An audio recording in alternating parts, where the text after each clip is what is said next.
everyone, it's Danielle here. Today I want to talk about self-care. The reason I want to talk about this is because I find it extremely hard to do in my life. For a lot of people it's something that's quite easy, you know.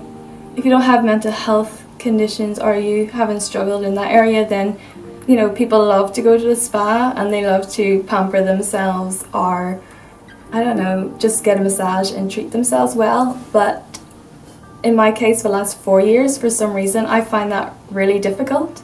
I find it so hard just to, even do the basics like wash my hair. What really helped me think about self-care was I had to volunteer last year and I had a supervisor and she made me sign this contract that I had to take care of myself. If I want to volunteer in an organisation, if I want to help others, I have to make sure I'm okay. I'm physically, mentally, emotionally okay. And I wasn't so okay at the time. Actually, I was in a really bad place, but I really wanted to volunteer anyway. But she kind of forced me to take care of myself a little bit.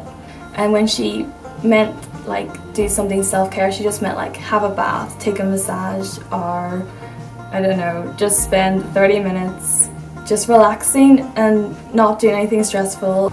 Self-care is not being selfish. I used to think it was being really selfish, but yeah, I realized actually self-hate is even more selfish, because at least if you do like 5 minutes of self-care, like just look after yourself, or even just throughout the day, just have a bit more self-care, then you're going to be more helpful to others and you're just going to, I don't know, give more to the people around you. But if I self-hate, then I'm useless, I'm ruining my life, and I just get lost in my own world and isolate myself from others.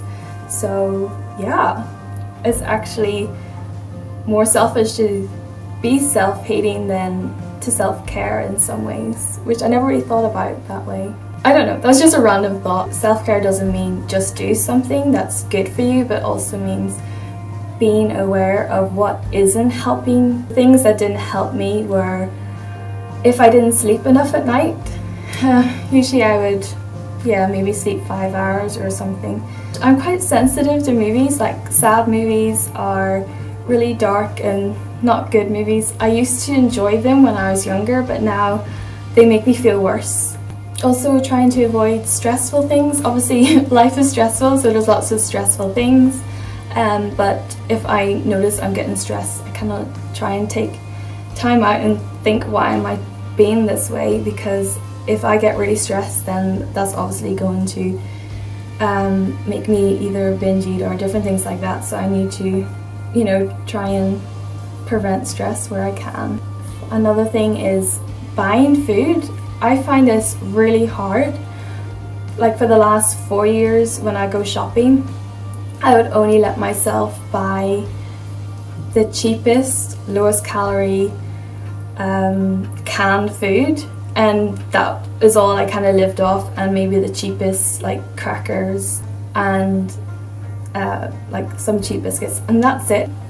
And I wasn't giving myself the nutrients, which obviously affects how I feel and how I live my life and everything. Aspartame, or aspartame, whatever you want to call it, it's in drinks or sugar-free drinks with sweeteners. They're really bad for me.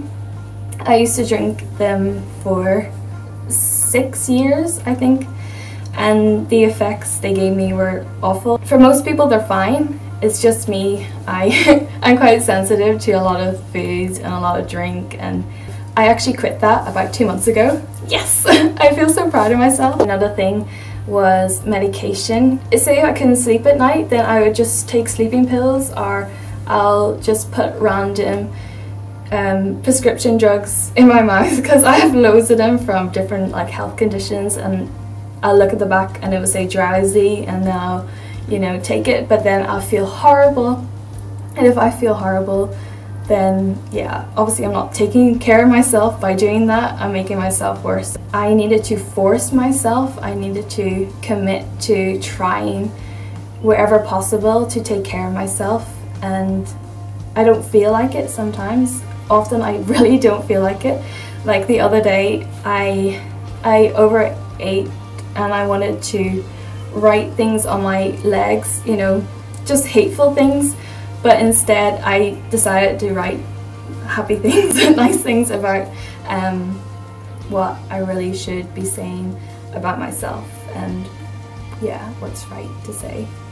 Don't let mental health feel like an impossible battle to win, because over time you will get stronger and stronger, and that noise that is going on here will become quieter and quieter, and then you can shut the door on it one day and just be like, bye bye, I'm not gonna listen to you.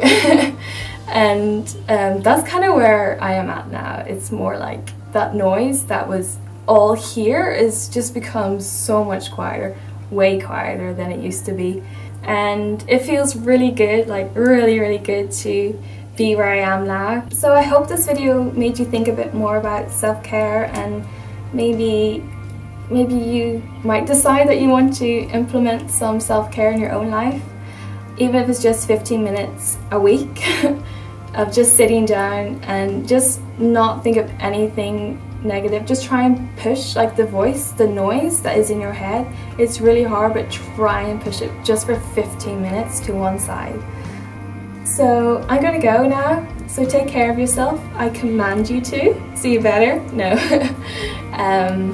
Until then, I hope you have a good week. Bye!